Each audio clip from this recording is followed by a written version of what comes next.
আমি নিজের চোখে মাকে খারাপ কাজ করতে দেখলাম। এই ভিডিওটা পুরো দেখলে নিজেকে ঠিক রাখতে পারবে না।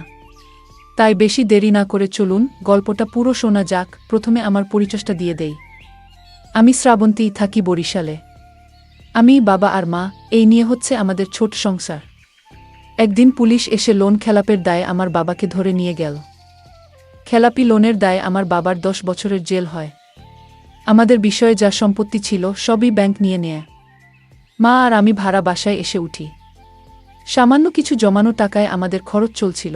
মা তার এক বান্ধবীর কাছে হাত পাতে টাকার জন্য বান্ধবী মাকে তার বাড়ির কাজ করার বিনিময়ে টাকা দিতে রাজি হয়। মা অগত্যা কাজ করতে রাজি হয়। মার মাসিক বেতন হবে 2000 টাকা। ঘর মোছা, কাপড় ধোয়া থেকে শুরু করে সব কাজই মাকে করতে হতো। মার বান্ধবীটা ভালো ছিল, তাই মাকে বেশি কাজের চাপ দিত না। বিকেলে মার ছুটি হয়ে যেত। বান্ধবীর এক দেবরের বন্ধু কিছুদিনের জন্য বেড়াতে এলো ওদের বাড়িতে। এখন থেকে সে এখানে থাকবে কিছুদিন। লোকটির বয়স 30-এর মতো হবে, এখনও বিয়ে করেনি। মাকে সে খুব পছন্দ করল। মায়ের মতো মহিলা ঘরের সব কাজ করছে জেনে সে দুঃখিত হল।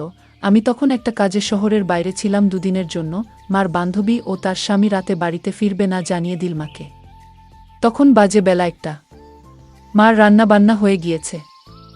মা লোকটাকে বলল, আপনার খাবার টেবিলে দিয়ে রেখেছি, আমি আজকে চলে যাব, ওরা বোধহয় আজকে আসবে না। লোকটা বলল, আরে বসো না, দুপুরে একসাথে খাওয়া যাবে, তারপর না হয় একটু গল্পগুজব করলে আমার সাথে। আমি একা ব্যাচেলর মানুষ। মা বলল, বিয়ে করছেন না কেন? লোকটি বলল, তোমার মতো মেয়ে পেলে করে ফেলতাম। মায়ের বয়স 40 হওয়া সত্ত্বেও লোকটা মাকে তুমি করে বলল। সে বলল, সত্যি রেহানা, আমি তোমাকে বিয়ে করতে চাই। রেহানা আমার মায়ের নাম। মা বলল, কি বলছেন? আমি বিবাহিতা, বয়সে আপনার থেকে অনেক বড়। আমার স্বামী জেলে, আমার মেয়ের বয়স 20 বছর। সে বলল, আমি এত শত বুঝি না রেহানা, তোমাকে আমার চাই। তোমার স্বামী তার বাকিটা জীবন জেলেই পার করবে। তোমার মেয়ে এখন বড় হয়েছে, নিজেরটা নিজেই ভালো বোঝে। তোমার তো এখনো যৌবন আছে, একটা স্বাদ আহ্লাদ আছে। আর কতদিন এভাবে নিজেকে প্রতারিত করবে? কেন জীবনের আনন্দময় মুহূর্তগুলোকে উপভোগ করবে না?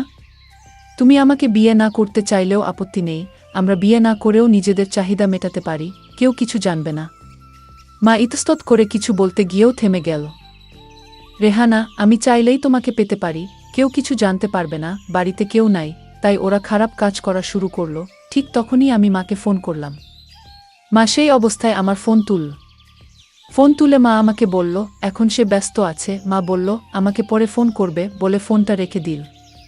কিন্তু কলটা মনে হয় কাটতে ভুলে গেছে। কেননা সবসময় ফোন আমি আগে কাটি। ফোন চালু থাকার কারণে আমি বিভিন্ন রকম খারাপ শব্দ শুনতে পেলাম। আমি নিজের কানকে বিশ্বাস করতে পারছি না। তখন আমার কাছে পুরো ব্যাপারটা ক্লিয়ার হয়ে গেল। মা কোনো কাজে এখন ব্যস্ত। আমি বুঝে গেলাম মা এতটা নির্লজ্জ হতে পারবে, আমি কল্পনাও করতে পারিনি। আমি ফোনটা কেটে মা স্বাধীনতায় হস্তক্ষেপ না করে, আমার মনে হলো তারও একটা জীবন থাকতে পারে, তার অধিকার যাই হোক। আমি আর কিছু না বলে কলটা রেখে দিলাম। ওরা বিকেল পর্যন্ত এক নাগারে খারাপ কাজ করল। তারপর বিকেলে মা খাবার গরম করে দিল। আবার লোকটা খুব খুশি হয়ে মাকে ধন্যবাদ জানালো। মা সন্ধ্যার দিকে বাড়িতে ফিরল, কিন্তু আমার মনে সবসময় খারাপ চিন্তা হতে থাকে। কোনো কাজ ঠিকমতো করতে পারছি না। তাই আমি পরের দিন বাড়ি ফিরলাম, কিন্তু মা আমাকে দেখে খুশি হলো না। মা বলল, তুই ঠিক আছিস তো? আমি বললাম, হ্যাঁ মা। প্রতিদিন তার বান্ধবীর বাড়িতে কাজে যেত আর ওই লোকটার সাথে খারাপ কাজ করে রাতে বাড়ি আসত। এইভাবে কেটে গেল কিছুদিন, আর যতদিন যাচ্ছে মার বিলাসিতা দিনে দিনে বাড়ছে।